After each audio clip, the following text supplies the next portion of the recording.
साथीहरू मैले यसपालि 2 थरी लसुन लगाएको छु लोकल लसुन हजुरको यो 1 थरी लसुन यस्तो भएको छ ल हेर्नुस् यो प्राङ्गारिक मल मात्रै हालेको हो यसमा अरु केही हालेको छैन है यो प्राङ्गारिक मलले यो 1 थरी लसुन यो लोकल लसुन यस्तो छ अब हजुरलाई म फेरि अर्को लसुन चाहिँ देखाउँछु है हजुरलाई साथीहरू यो अर्को लसुन हो अर्को थरी लसुन ल्याउनुस् यो हजुरहरु फेरि यो के हो भनेदेखि चानी लसुन भनेर झुकिनु होला यहाँ कति साथीहरुले हजुरको यो चानी लसुन हो कि क्या हो भनेर भन्नुभएको थियो यो चानी लसुन हैन मैले यो लसुन लगाएको 5 वर्ष भयो ल हेर्नुस् है 5 वर्ष भयो यो लसुन हेरि यत्रो हुन्छ चावडा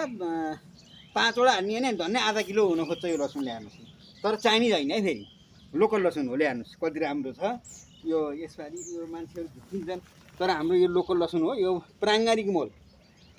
मल भन्दा अरु के हालेको छैन प्राङ्गारिक मल मात्रै हो ल्याउनुस् यतिको भएको छ हजुरको है अनि अर्को म हजुरलाई काउली देखाउँछु ल हेर्नुस् है काउली कस्तो छ यहाँ भनेदेखि अनि काउली ल हेर्नुस् है साथीहरु यो काउली हजुरको यो काठमाडौँ लोकल बिउ भनेर लिएर आएको कति हुन्छ त नि यो कति किलोसम्मको हुन्छ भनेर मैले सोध्दाखेरि उहाँले के भन्नु भनेदेखि यो काउली चाहिँ 1.5 किलोसम्मको हुन्छ भन्नुभएको थियो तर अहिले यो ले हेर्नुस् 2.5 किलोको ठ्याक्कै 2.5 किलोको जत्रो काउली भएको छ ल हेर्नु साथीहरु ल हेर्नुस् है ल हेर्नु यति राम्रो भएको छ भने ए अब यतापट्टि हजुरलाई म अब काँक्रा देखाउँछु हेर्नुस् है काँक्रा यो चिसो मौसममा नि कति राम्रो काँक्रा फलेको छ भन्ने कुरो हजुरलाई देखाउँछु ल काँक्राको अवलोकन गरौँ है साथीहरु अब यो काँक्रा ल्याउनुस् है लोकल काँक्रा लगाएको मैले यस्तो चिसो मौसमको काँक्रा ल्याउनुस् हजुरको कसरी कति फलेछन् काँक्रा ल्याउनुस् ल हेर्नुस् भनेपछि आफैले घरमा परेसाबारीमा यसो अलिअलि लगाएर पनि हामीलाई अचार खान हुने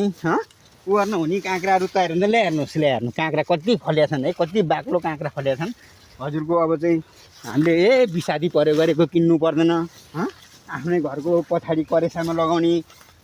ल हेर्नु कति धेरै छन् कस्तो झुप्पा भएर फलेछन् ल हेर्नुस् क्यारी फलेछन् है ल हेर्नु काँक्राहरू क्यारी फलेछन् भने हामीले बिखादी हालेको किन्नु पर्दैन आफ्नो करेसामा लगाउने हो भने हामीले यसरी नै गर्न पाइन्छ अब हजुरलाई म फेरि त्यो ल हेर्नुहोस् है आलुबारीको मकै देखाउँछु ल हेर्नुहोस् है 2 खेती हामीले कसरी गर्न सफल भयौँ ल साथीहरु यो मैले आलु लगाएको थिएँ यहाँ अनि आलु लगाएपछि आलुबारीको जुन आलु गोडिन्छ हामीले आलु गोड्दाखेरि अनि आलु गोडेर अनि आलुको त्यो ड्याङमा मैले यो सिपी मकै ल्याएर रोपिदिएको थिएँ हजुरको यतिमा हो लगभग त्यही 4-5 क्विन्टल जति आलु भयो होला 4-5 क्विन्टल जति आलु भयो होला अब अहिले यो मकै ल्याएर कति राम्रो छ आलुबारीभित्र आलु खनियो अब मकै